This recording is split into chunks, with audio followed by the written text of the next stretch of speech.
Welcome back to another Unicorn Dispatch Live with the founder and CEO, myself, Bryson Bort, where periodically we get together and you get to hear straight from the unicorn from awesome guests that I think have really interesting things to share from their different perspectives in industry. So today I am joined by John Bambenek, who is an OG. I mean, a real OG. I think that gets thrown around a lot, and it's not just because he's old, but because he actually has been there from the beginning, creating a lot of the things we may take for granted in cyber threat intelligence. Mm. that was my trade-off. I can't tell which way you're seeing it, but that was me handing it over to you. What do you got, John? What mistakes in life brought you here? Well, you know, I guess the mistakes that brought me here is, probably start with my father's mistake. When I was 6 years old, he bought me a computer, a TI 99, where I would start writing programs at 7, 8 years old. And this is like pre-floppy disks. I was storing like programs to cassette tape and just indexing them on notebook of the old little counters of like, okay, a counter 10 is this program, a counter 25 or whatever. I know it's like 10 or 12 years old. I forgot how old it was. I got into pirating software. So the amusing image I had is, you get the idea of people behind the library selling drugs. I'd be like, hey, I got a copy of Corel, WordPerfect for you, for people who remember that, and got my start in BBSs and all the like. And, the Air Force paid for my college, but screwed up my knees. And all of a sudden I'm with a bachelor's degree and I'm like, oh, I need to get a job. And well, this is what I've always done. So kind of just fell into cybersecurity relatively quick. And, I've been doing it for 26 years. You have to look at the clock for that. But yeah, I have to do math in my head, and no, it's just like, it can't be that long. I don't feel that old, but then I'll stand and my knees hurt, my lower back hurts. So no, I guess I am that old. So what's changed from your perspective over 26 years in this industry? When I tell my students, right, as I teach at the University of Illinois, is that fundamentally, none of this is truly new. We have been cheating and stealing and killing from one another since our early documented history, right? The only thing that really changes is technology enables the same sort of things at greater distance and scale. For credit card fraud, people were doing credit card fraud before the internet, or check fraud. There was physical exposure. Now you can do it from Eastern Europe, from Asia, from, Western Africa, wherever you happen to do it. But fundamentally, it's all the same kind of thing.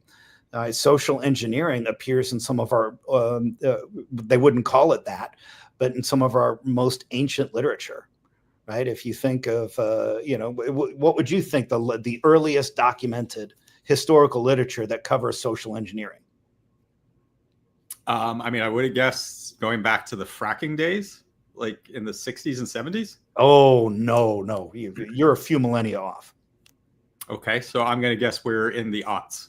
Well, I'm talking Garden of Eden, like Genesis chapter 3, right? And like, not to make a theological point, but for historical literature of an analogy that was available to the ancient mind. Here, I'm going to trick you to do something that's going to screw you. Oh! You're just talking about the concept of social engineering, pre-computer. Okay, right. So I mean, con men are just social engineers in meat space.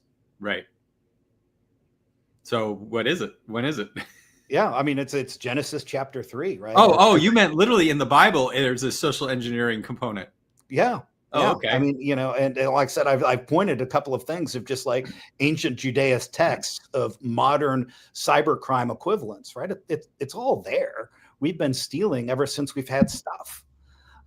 So, I say that things change. We talk about the revolution of technology every, 5 years. Right now, we're talking about the AI revolution. 5 years ago or so, it was the Bitcoin revolution, and then it was a cloud revolution and whatever. Really, it's about the dissemination or production of information, much cheaper and at much greater scale, right? And all of these social upheavals have happened all the way back to the invention of the printing press. Mm-hmm. So it's not really new. And to bring, I mean, we're going to talk about vulnerability stuff.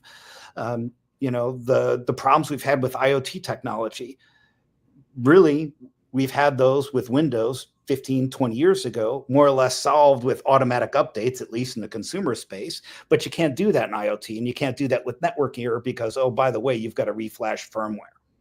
And now you deal with a hard reboot instead of, oh, app get update, poof, or, well, I guess app get upgrade, everything's fine.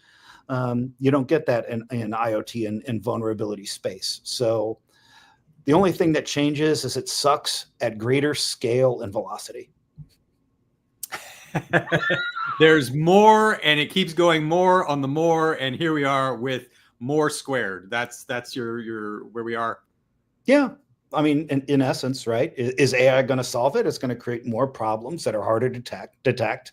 It may make some problems easier, but fundamentally, criminals have 4 decades of fooling automated processing, right? Buffer overflow, SQL injection, pick your input validation problem. To think that somehow AI is going to get ahead of the skill set that's 4 decades beyond where we are, is naive, right? Mm-hmm. So, but again, people have been stealing from one another since, the early documented history. And Eastern literature, right, to talk about espionage is talked about in Sun Tzu, Art of War. Again, 2 millennia old text, 2,500. Like, how old is Art of War? Art of War came out, I want to say like 500-ish BCE.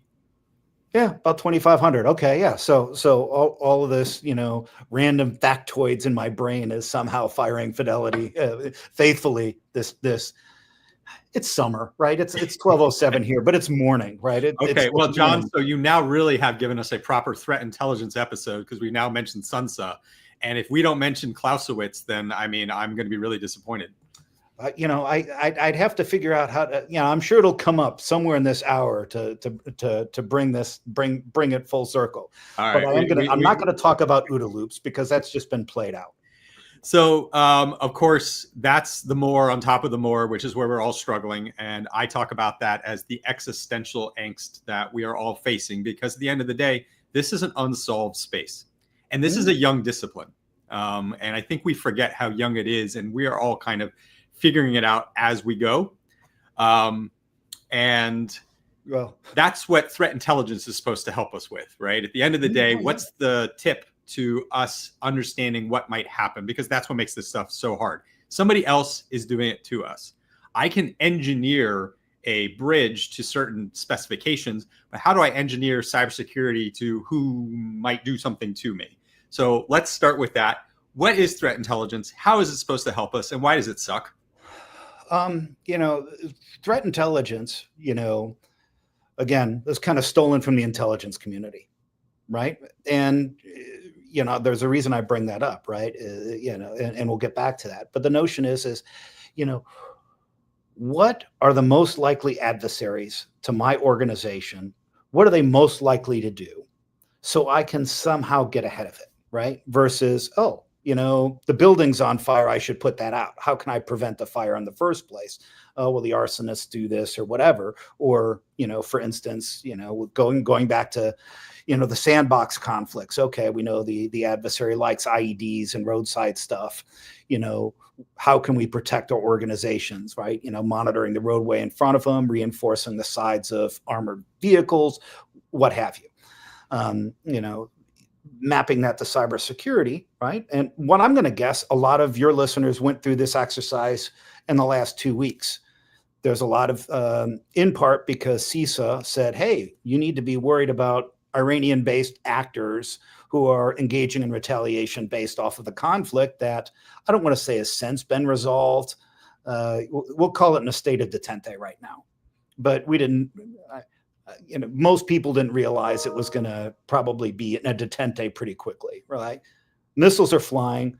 What are the Iranians going to do? Okay, well, what should we do to protect ourselves, right? And you can go back to historical attacks. Well, they did Saudi Aramco. They like the sabotage wiper type stuff.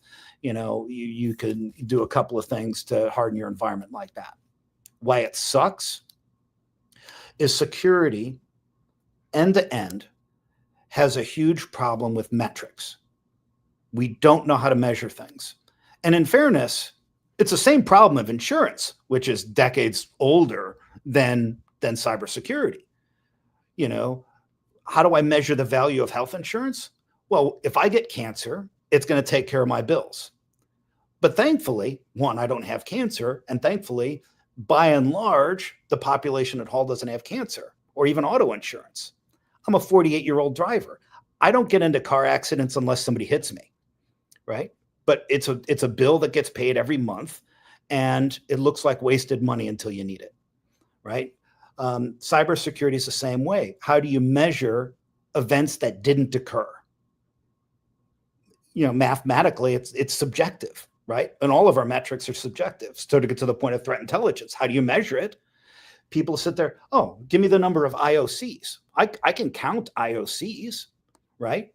Well, yeah, but lots of IOCs get stale quickly, right? I can give you a threat feed of hash values. The life expectancy of a malicious hash probably could be measured in minutes because it's easy to change hashes and IP addresses and domains. It's harder to say, oh, by the way, this is how I'm going to detect something. And, to kind of pivot to, a unique problem, not a unique problem.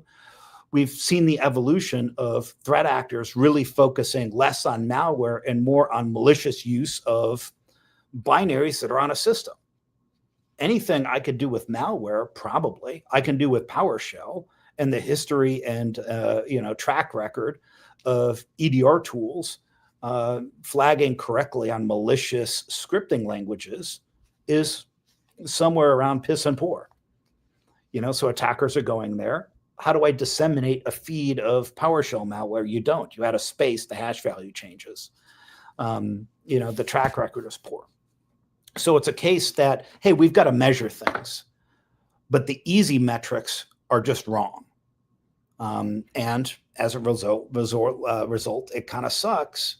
But even more fundamentally, as an industry, almost by nature, we're reactive. And I mean, this is a criticism of the Pentagon as well, right? Always trying to win the last war. Cybersecurity kind of does the same thing. Oh, how do I protect against attacks 12 months ago? That's not nothing, but it's not much more than nothing because I care about tomorrow's attacks and today's attacks, not yesterday's attacks, where hopefully EDR or whatever has a signature for it now.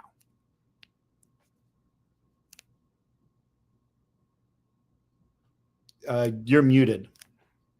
I tend to do that. All right. First of all, everybody, if you didn't see the announcement and what we do every episode, good comments, good questions, get you entered into a raffle. Really appreciate the dialogue that's already going, as well as some of the good questions I've got lined up that I'm going to bring to John later. So metrics are a challenge because we exist in a space of unknown. By definition, a metric in that space is primarily going to be one of what we see. We can measure process maturity. We can show compliance, and we can show work. We can't show security. My favorite story on this is I had a CISO a number of years ago because these executives are so desperate to be looked at as the equals to the other peers on the C-suite who all have tried and true metrics, right? We know finance, P&L, money, that's easy to do. We can measure operational efficiency and output, easy to do. Cybersecurity, what do I got? And what he had was he wanted to show the board phishing awareness. And he started with a benchmark, and the first time through, 31% of the employees clicked on the emails. And of course, that's really bad. That's indicative of a culture with a problem. And less important than that number, though, is then he brought in the training, and he got to show improvement from 31 to 27%. And he's like, I improved, those 4 percentage points. He was really happy, and I was kind of like, you haven't solved the problem. I mean, you've got a metric and you're happy with your metric because you're just so desperate for metrics, but one click is all it takes. Anything above 0 is a problem. And all your metrics have shown is you have a raging endemic problem, which is probably how I would report that to the board rather than crowing that we've made improvements in some level of phishing awareness. And And so back to the CTI thing, what can we do to make CTI work? And I'm going to make this a little bit more challenging because I'm going to bring in the Wendy Nather problem. We have folks who can afford threat intelligence subscriptions. Mm-hmm. Oh, yeah. And then there's everyone else. So I'd like you to answer for both the haves and the have-nots. How can they approach cybersecurity threat intelligence better? Okay. Well, I want to focus on the have-nots because that's actually, Hallelujah. you touched on something that I am somewhat passionate about, or even security for the have-nots, right? Is that we're all here, and I'm going to guess everybody listening for the most part works for an enterprise that's got money that can pay for things. How do you make it work is, CISOs and CIOs or CXOs, right? They understand risk, right? And because risk is the translation layer. That's how you translate into the words of business.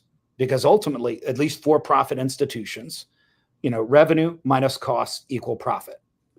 Somehow you got to show, one of those three numbers is better, based on what you're doing or not, right?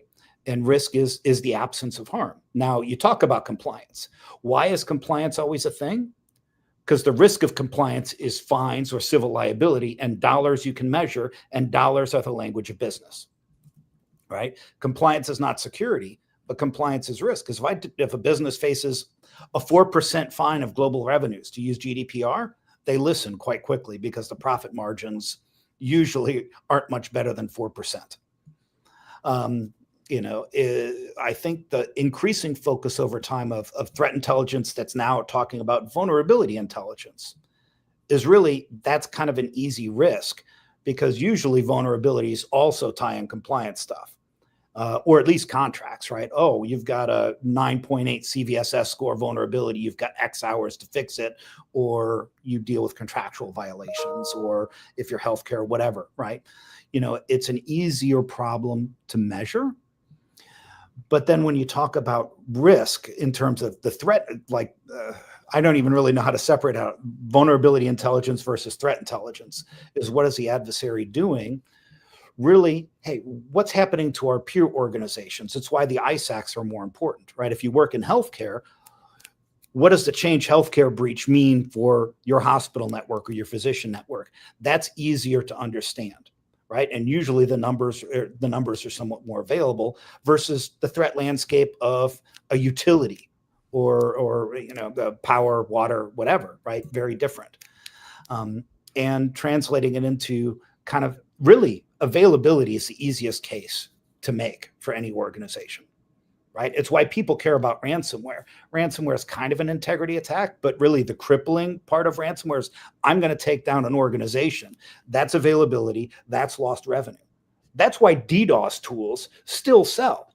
DDoS is not a technically sophisticated problem, but executives understand availability. It's the only part of the triad that really there's no forcing somebody to understand. That's a really good point.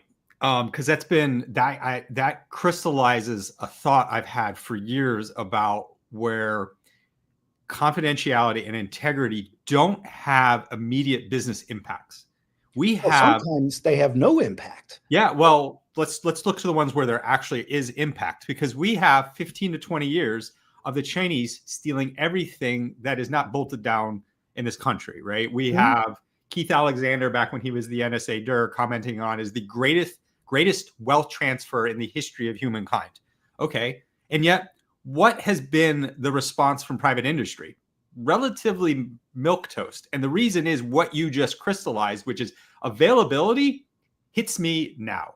I can't do business now. I can't make money now. I can't conduct mission now. Like it is disruption to service, and I feel that. And there's losing no IP is a strategic problem. Yeah. In 5 years, some other CEO is going to have to compete with the Chinese J22. Well, exactly. Right. And there's no hiding availability, right? Your customers can't use you. There's no spinning it. Did somebody really steal your intellectual property? Right now you're getting into the espionage part of it where, in some cases things are, probably the data is classified, but it's also in the unclassified space, right? Or you take organizations who have so much data about other people, right? I mentioned Change Healthcare. What'd they steal? Health records and insurance billing information. If that was compromised somehow, who pays? Change Healthcare? No, not really. But if it was my information, there'd be insurance fraud on against my identity, right? It's the harm is felt by others. Or why banking fraud was a notorious problem for a long time, right? If somebody hacks a ADP and steals my checking account information, right? They take the money out of my checking account. They don't take it out of ADP, so the harm isn't felt by them. The dollars don't come out of their wallet until you put it in with lawsuits or compliance or whatever. And the fundamental economics of technology and tech companies, whether it's Section 230 or broadly, we can't regulate technology because it'll stifle innovation. But we have the same problem we had 100, 150 years ago with the robber barons who said, hey, I don't want to spend all of these costs, so I'm just going to externalize them. I'm going to dump my industrial waste into a water supply so I don't have to deal with the cost. But society deals with the cost. In capitalism, we figured out that problem of the tragedy of the commons and externalization, and we no longer tolerate them in meat space. But in technology, it is tolerated. In fact, all the lobbyists are out there saying you can't stifle innovation. And that's the fundamental argument about AI is, hey, we can't regulate artificial intelligence because it'll stifle innovation. Yeah, but will it screw humanity? That's a problem. And that's where regulation needs to come in. But that's a lawmaker problem. That's not a technologist problem. Well, I did help build a policy conference called Critical Effect, which we just had our 8th one in Washington, D.C. through the nonprofit that I co-founded with Tom Van Norman, ICS Village. So there is a policy conversation. We have seen an increasing amount of government involvement in different conferences. In fact, this is kind of a tangent, but it's been interesting sort of watching government officials become sort of celebrities in the last 5 years and showing up at these conferences. And I think that speaks to the community's trust and faith that we have grown from where we were 30 to 40 years ago with hackers and the feds, that's now more aligned as a joint partnership. So, of course, to solve all these problems, typically what I do is I show a picture of Momentum Cyber's, like here are all the vendors in all the categories, because that's a lot of how folks kind of pick the solution to it. But part of the catalyst to bringing you on a Unicorn Dispatch Live is you just attended the Gartner Risk Conference in DC a few weeks ago. And that's supposed to be where the latest and greatest to help us with this problem gets shown. What were your impressions? Do we have anything that's solving this, or is the cavalry still on us? Well, I think the cavalry is always going to be on us, because it goes back to something you said, right? Is, we're figuring out this as we go, but it's actually much worse. Not only are we figuring out these problems as it goes, people are creating new problems to dump on top of us at the same time. So there's always a new thing, right? We're still trying to figure out how to secure the enterprise, and now there's all these SaaS apps. We're still trying to figure out how to secure SaaS apps because you don't have EDR, you don't have network defense, you don't have all the normal products except a couple of others. Oh, and now you've got to figure out how to secure AI pipelines and all the risks of that, and understanding what the attackers will actually do on AI systems, right? So we're always trying to figure out more and more and more without ever actually having time to solve old problems. So Gartner is a form of kind of trying to deal with that, but it's always, like I said, it's kind of high level, but it's also designed to be high level, right? It's Gartner risk, right? You're trying to take technology and speak it into terms that business can understand. But it's kind of thinking the evolution of how vulnerability management has worked, right? As we had CVSS, and then there's EPSS. Kev is kind of ancillary to that, but it's part of vulnerability intelligence. It's not really prioritization. It just answers one question: has this exploit been seen in the wild? And then there's blind spots, right? Because with the continuous integration CI/CD pipelines, we have a bunch of vulnerabilities out there that don't get CVEs because a developer is typing, import whatever. Hopefully they type the library correctly, but if not, they're getting in something that, could be a typo squatted repository. There could be a malicious commit. There could be all of this stuff that is invisible to all of that kind of stuff that we're still trying to figure out, because, the libraries are no longer in, in the operating system to say, oh, I'm just going to run Windows Update. I'm going to run apt-get upgrade. You've got this new pantheon of problems. So, breach attack simulation, and some of these other things is really a tool to show executives, here's something that could happen, right? Without paying for a full-on pen test to actually exploit something, which has always been a problem in vulnerabilities. Is like, no one would do that in the real world. Well, you've got to show somebody it can happen. Now, does that mean it will happen? No, because it's tied to the kind of creativity of the attacker. There's all sorts of little asterisks. And really, it's hard to predict what an attacker is going to do. And so far, most of our tools don't come close. EPSS was supposed to be the promise of getting to, hey, these are the vulnerabilities that are high severity, but also likely to be done by attackers. And it turned out, it didn't quite hit the mark that it was hoping to. Yeah, in fact, here I'm posting the link in chat. So for those of you, the exploit predictability scoring system is an attempt at understanding the externality of exploits. Because at the end of the day, patching a vulnerability that's not going to be exploited is a waste of time. You want to patch the things that have potential meaning to you. Part of that is the externality of who's out there weaponizing these things, which is what EPSS is trying to do. And then you get back to the hard internal question, because none of us have a configuration management database that we trust, that we don't know the meaning and the value of what we have, and we don't thoroughly understand the relationships to those things.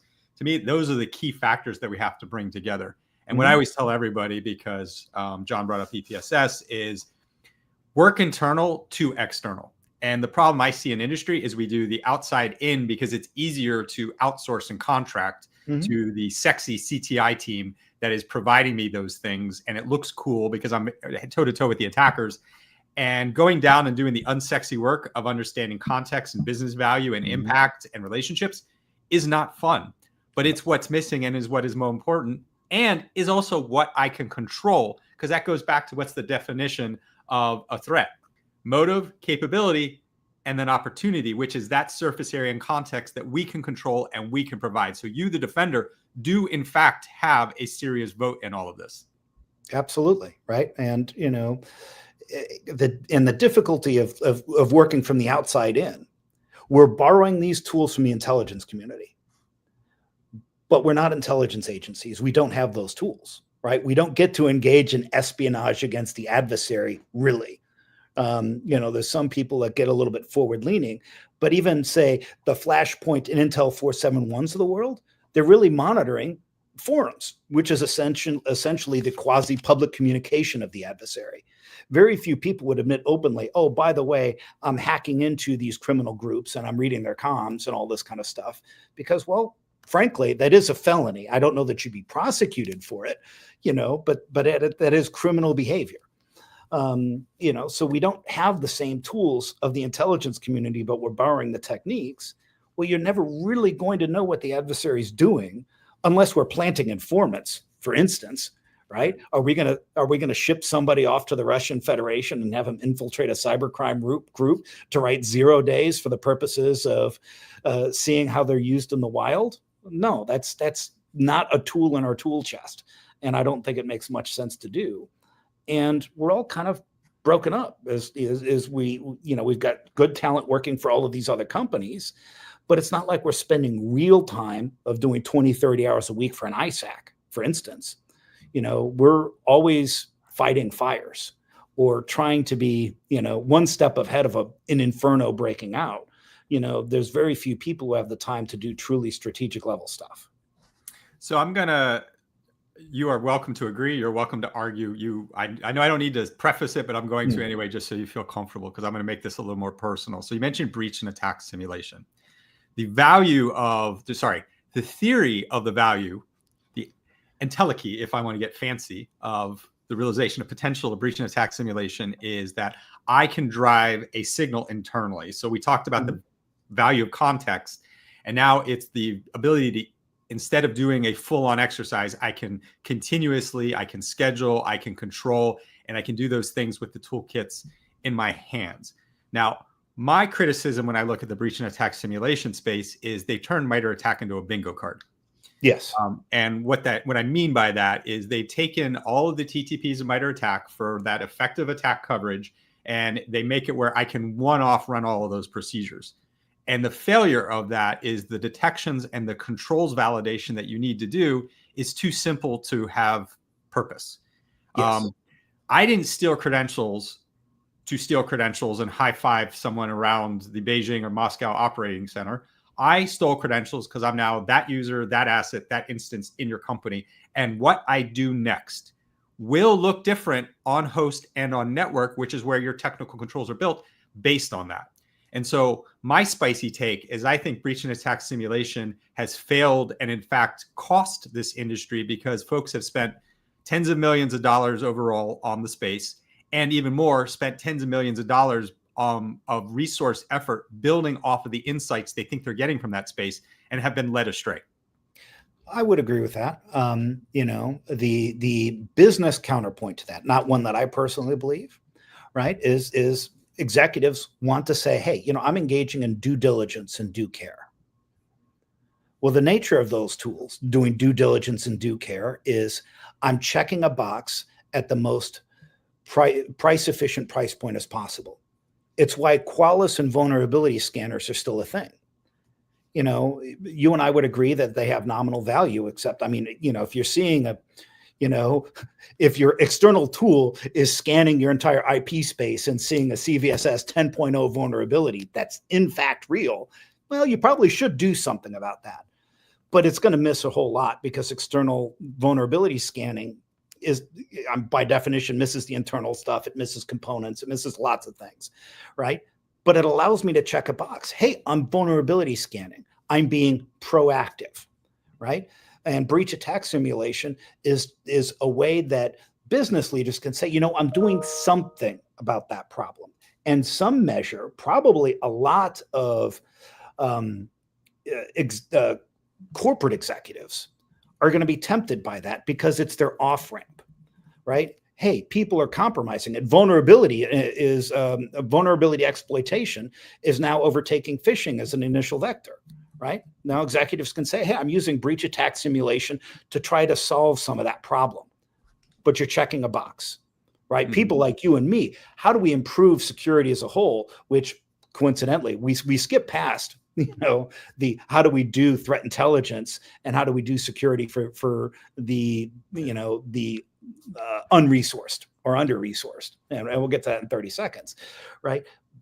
But doing security really, really well is expensive, and few organizations can really fund it, right? And I draw an analogy to preventing murder, right? If you think of all the money that's spent to protect the president of the United States and prospective candidates to the United States, it's immense. And it really only involves that person or the mainline candidates in the in advance of an election.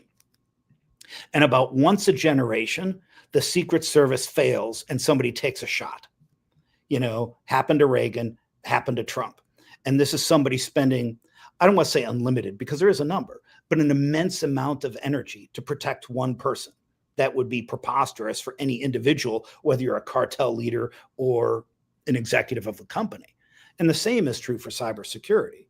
So it's finding the biggest bang for your buck for those organizations that can spend it, right? And breach attack simulation won't necessarily get you there, but it will get you to the red flags saying, oh, hey, I've had a breach. And now an insurance company goes in where, okay, now we're passing out liability cards. Who's going to pay for it? Oh, you had this vulnerability over there. That it shows you didn't do due care. So here's your extra liability card. It addresses a money problem. It doesn't address the security problem. Yeah, go on. I was going to say is just kind of pivot to like the unresourced or underserved people. And the answer is like all the VC companies in the world or PE companies, they're not focusing on consumer at all. That, doesn't scale, no big deals, whatever, right? And the easiest way to deal with that problem, I mean, there's open source tools. You can do Waza if you can't afford CrowdStrike or SentinelOne. There's a handful of things. But I think it's incumbent on our profession, on us professionals, to do something, right? All of us have skill sets that can be used for our broader society. So I sell threat feeds. I also provide those threat feeds, for free to Quad 9s, DNS0, large open public resolvers, so that consumers get some degree of protection. There's a handful of other deals I have like that, right? It makes no sense from a capitalism standpoint, but you know what? We have a broader responsibility to secure society, and that's one way to do it. Another thing I do is, I do digital forensics for public defenders from time to time, right?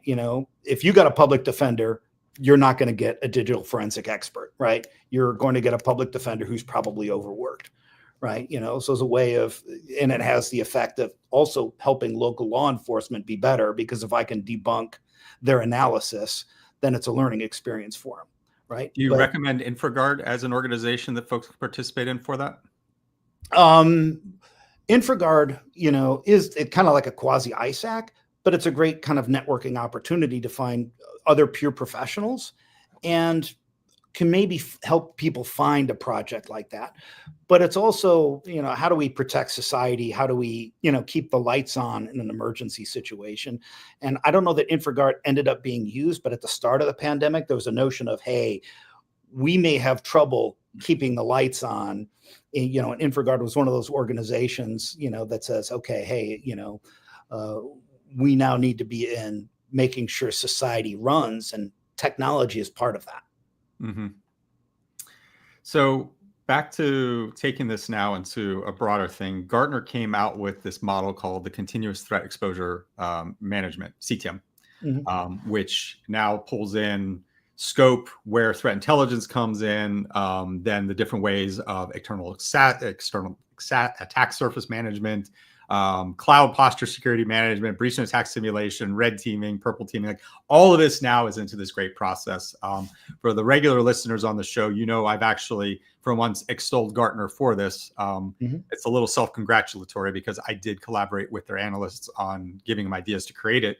But I think it'll actually stick, because for the first time, they stopped trying to do these individual categories and now turned it into a risk process that makes sense. And that's the advantage of process. And now we just fit things into it. So your thoughts on that? Where do you think that's going to evolve? Well, again, right. It's designed to take technical indicators and put it in business terms.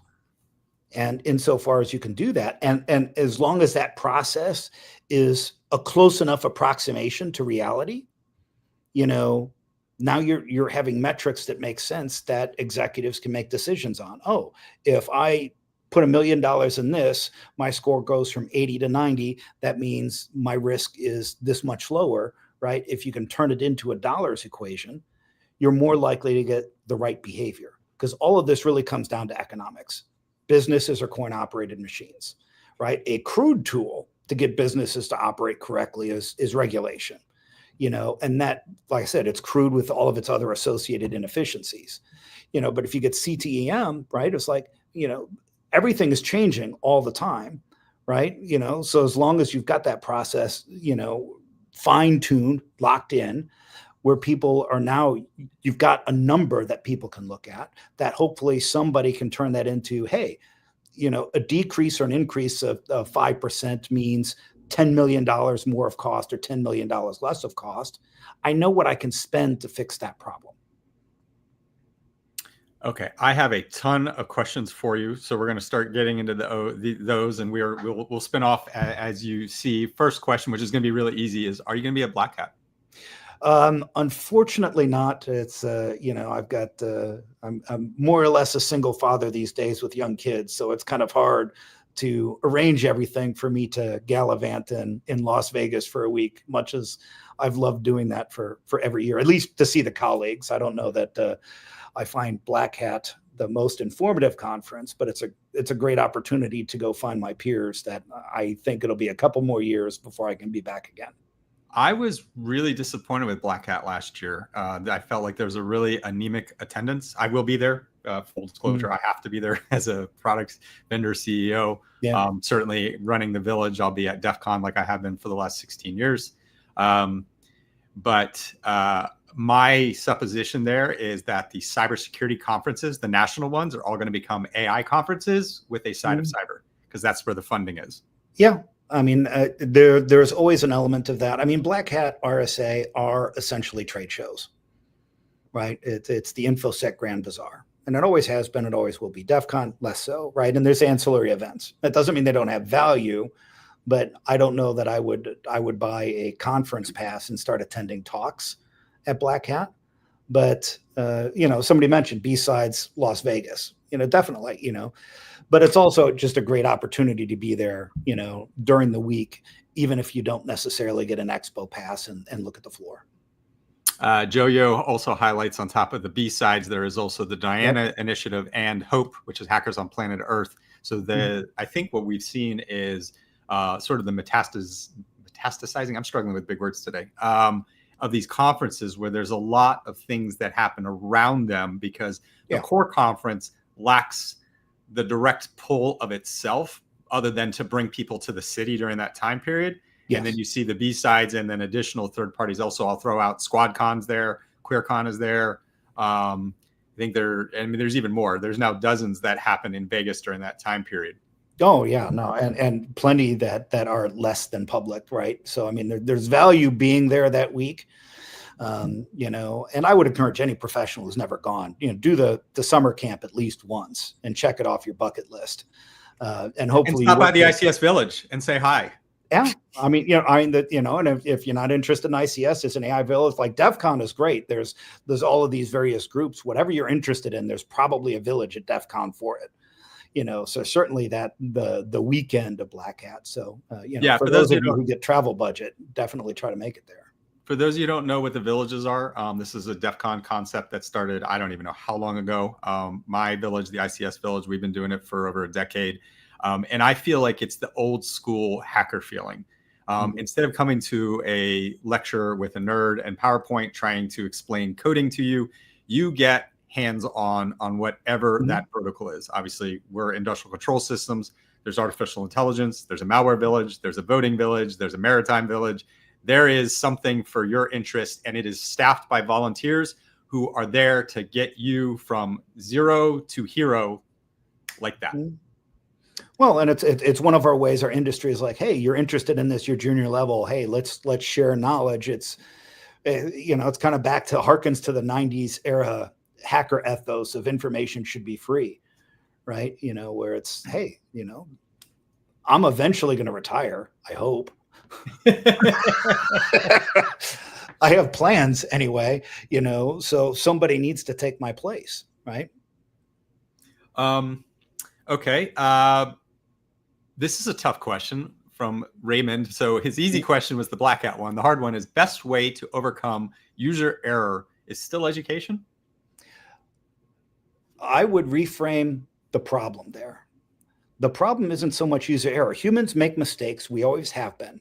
There are cognitive deficiencies in how our mind works, right? The fundamental problem with technology is it's easy to make a mistake and it's hard to detect. And that's why this industry exists. That's why we still have phishing, right? Is somebody sends an email saying, hey, this is an invoice to, somebody in accounts payable. Well, they process invoices all the time and they handle money, right? Technology, like I said, because, the big companies have made it such that, hey, if somebody makes a mistake with Microsoft Windows, Microsoft isn't responsible. It's like, here's a tool, you, human being, go figure out how to do it safely, which creates all sorts of problems that are relatively unsolved. And one example I use is romance scams. People have been fooled in non-technical romance scams ever since there was romance, right? Everybody has stories of heartbreak that they got in a relationship with somebody who turned out to be somebody else. Adam and Eve was in the Bible, right? They're going back to your Genesis. I mean, it's all over. I'm quite sure you can find it in Eastern literature, Western literature. It is a human concept that eventually, you fall in love with somebody who pretends to be somebody who they're not, right? Technology makes that easy because you get in Facebook dating, Tinder, whatever, right? But it's just like here. It's on you to go figure out how to do this safely, whereas human beings writ large are not technologists, nor they should be. I want my plumber to be a good plumber. I want my surgeon to be a good surgeon. I want my lawyer to know the law. I want cops how to know law enforcement. We are a minority. It shouldn't take a master's degree in cybersecurity just to be able to figure out how to do online banking safely. But that's the society we've architected.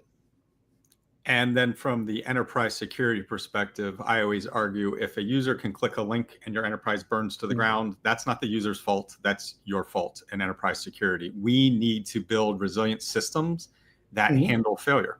Correct. And users are a part of those system of systems. No, and you need to, there's a notion of zero trust, right? Or assume breach, right? You should assume that human beings are going to make mistakes from time to time.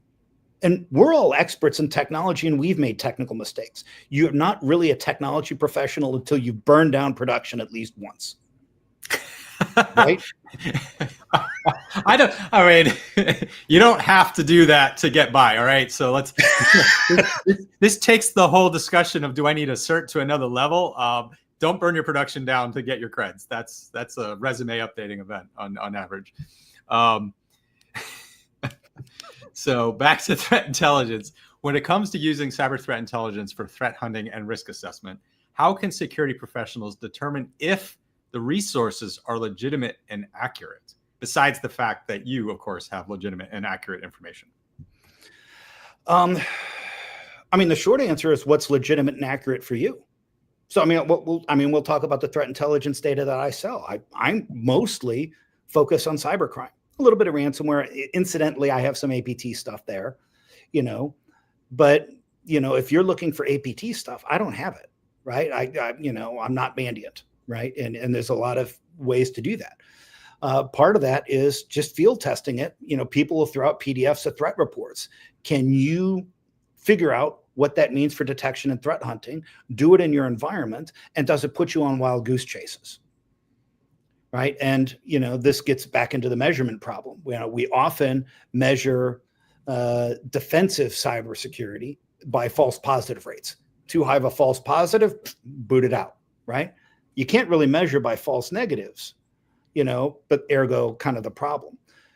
But the way I tell people is like CTI done well. It shouldn't be, oh, look at some indicators. You will have indicators, right? Because, it provides some validation. I'm looking at this hash. I can get on a virus total look for myself, right? But does it give me meaningful insights so that I can keep track of seeing if I'm seeing these techniques, saying, oh, this adversary is doing this in PowerShell.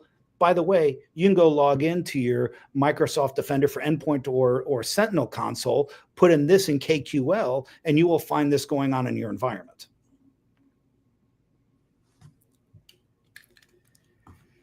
Capturing things, and folks are seeing me in chat where we're talking about taking production down.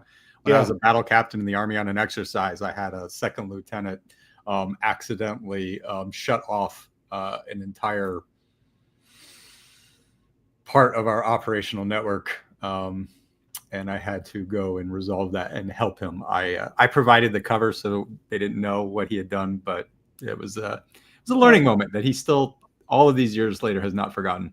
Yeah, well, that's kind of the notion of senior enlisted, of just being this bubble wrap around a second lieutenant to keep butter bars from creating butter bar problems. Having been a butter bar, I can empathize. What are several mistakes an organization could make when trying to implement cyber threat intelligence with their security tools, stack, and operations?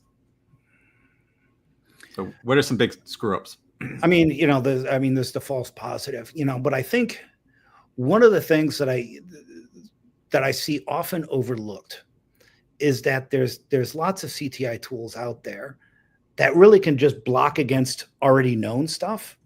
Well, instead of layering security solutions, you can be like, all right, this problem has gone away. Now I can focus on something else, right? You take the notion of, hey, let's create more detections so that we can measure the problem.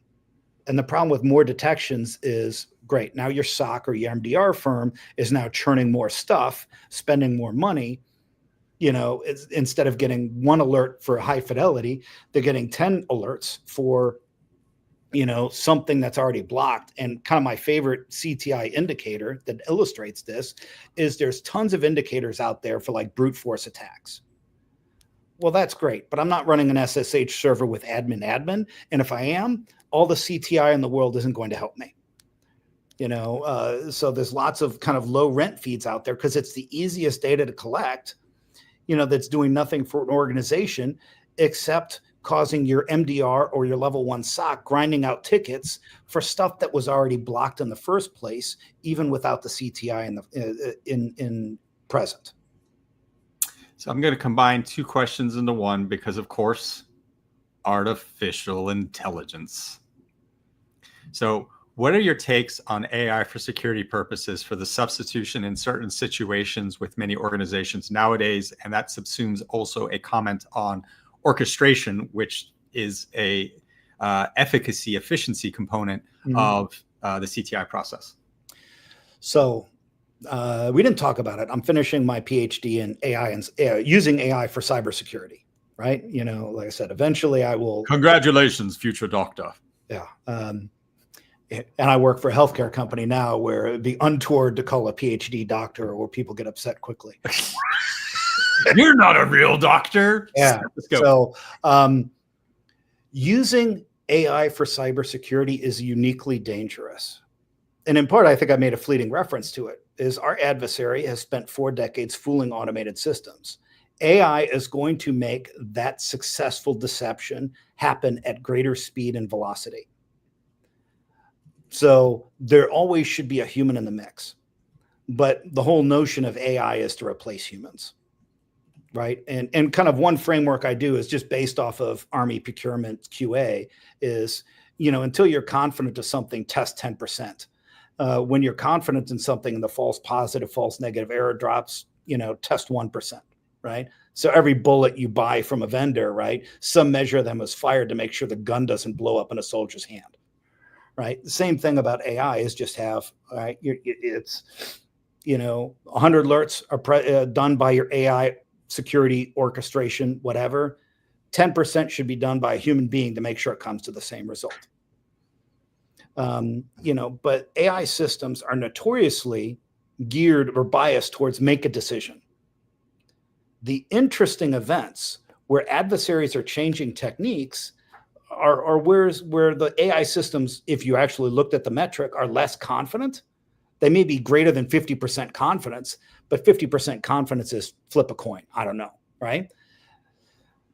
The real tricky adversaries, the ones we care about, change techniques ever so slightly, right? Where, a couple of variables may change. That's where your hunt team should focus, right? It's like, let's look at the lower confidence AI events to see if there's something interesting going on there. Is there a presence of a true 0 day? And I don't know that we have a great definition for it because there's AI tools. Hey, we're finding new 0 days, but they're looking for SQL injections where it's really kind of a defined pattern about what a SQL injection looks like. AI systems can't find something that's truly new. It's always retrospective, which again is just emphasizing the notorious security problem. We're always responding to something that has happened previously. Is don't let it blind you to something that is truly new. Okay, this is a really long one. And also, whomever did this, you got put in the prize raffle as LinkedIn user because I only have you as LinkedIn user. So if you DM us, if you win, please let us know who you were. Are there solutions to help us perpetually purple team test, perhaps with LLM integration? Ergo, blah, blah, blah. I think the SANS folks tried to do this once with Caldera in terms of former conversation of understandable metrics. So I think the question is are there solutions to help us perpetually purple team? Well, I mean, speaking on behalf of SCYTHE, that's literally what we do. In fact, that's why we created the purple team exercise framework. So if you go out to GitHub and type in purple team exercise framework, you will see a detailed community-driven free document that it's on version 4. Number of different lessons learned on purple teaming. And we're also going to be releasing a free version of our assessments module, which allows you to track all of the process of purple teaming.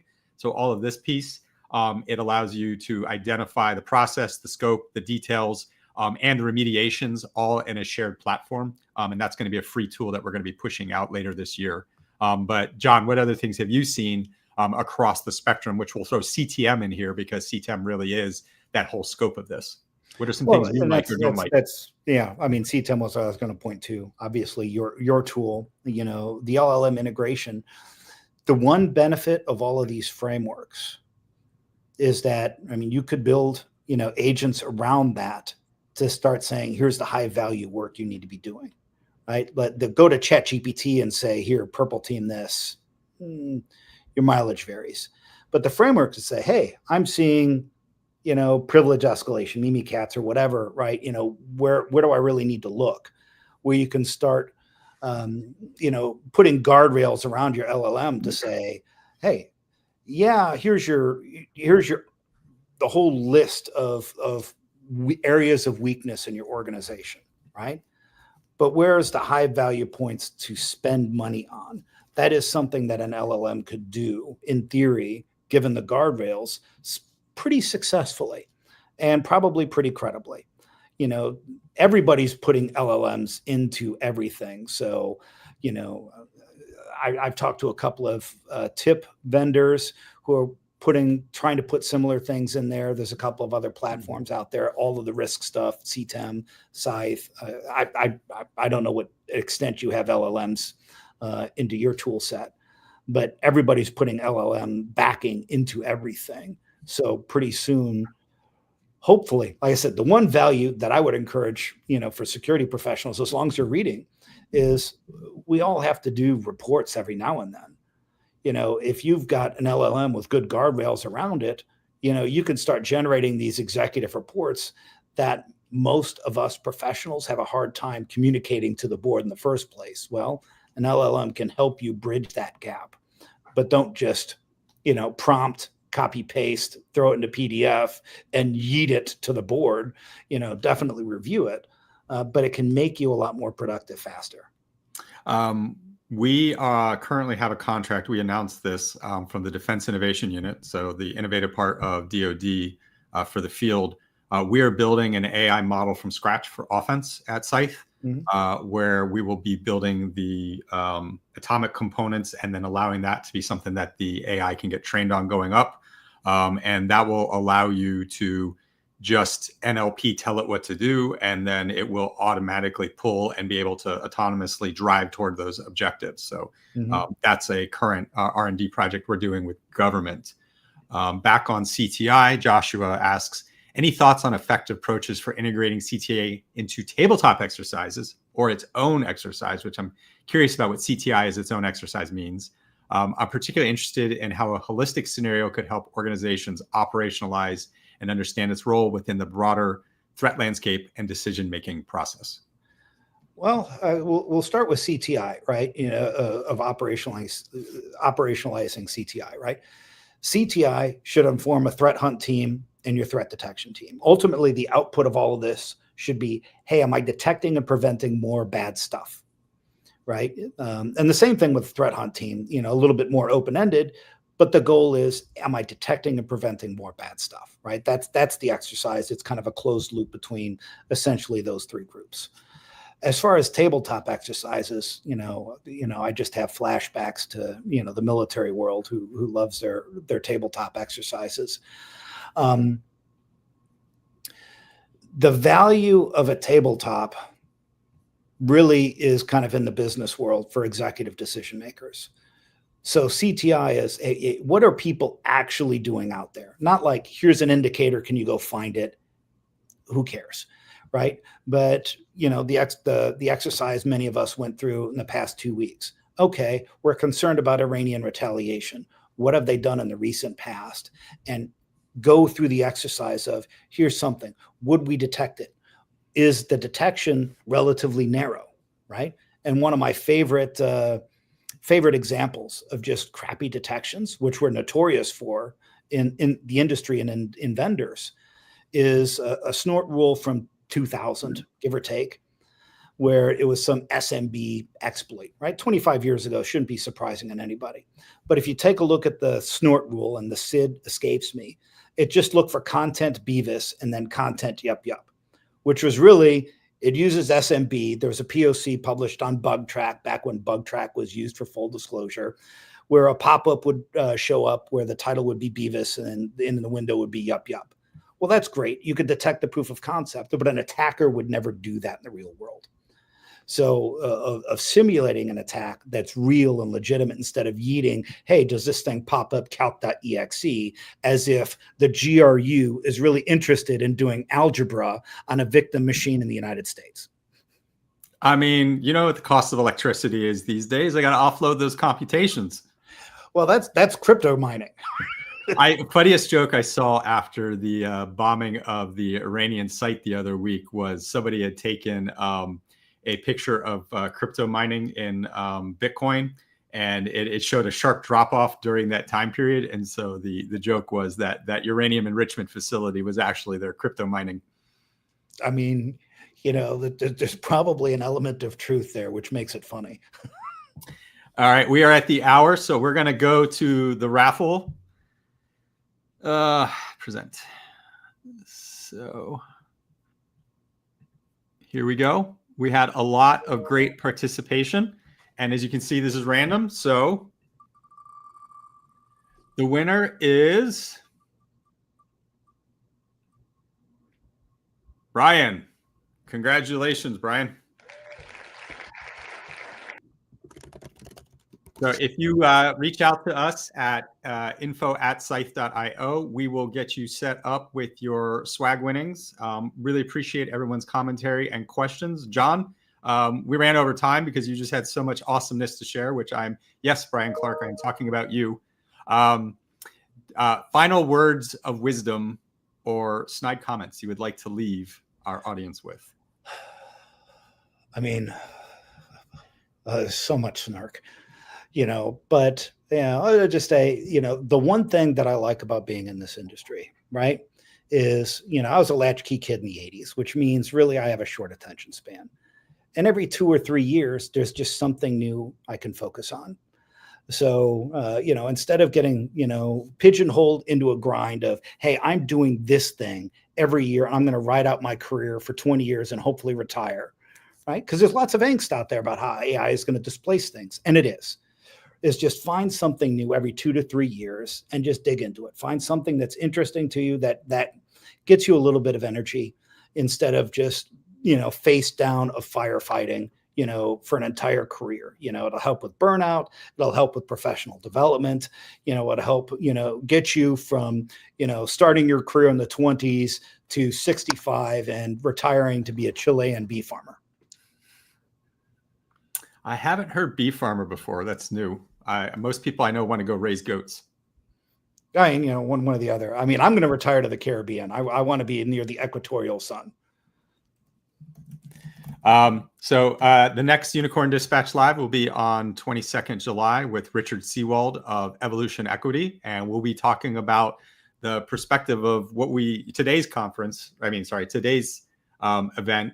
We talked about the technical practitioner element of these things. Well, at the end of the day, the chessboard gets set by the money and the macro systems of the markets and the environment. And so that's what Richard's going to be talking about, because they run, I think, the largest cybersecurity investment fund in the world, with their current fund having over $1.1 billion that they are putting directly into the cybersecurity market. So that'll be on 22nd July. John, good to see you again, my friend. Good seeing you as well. Thanks for having me on.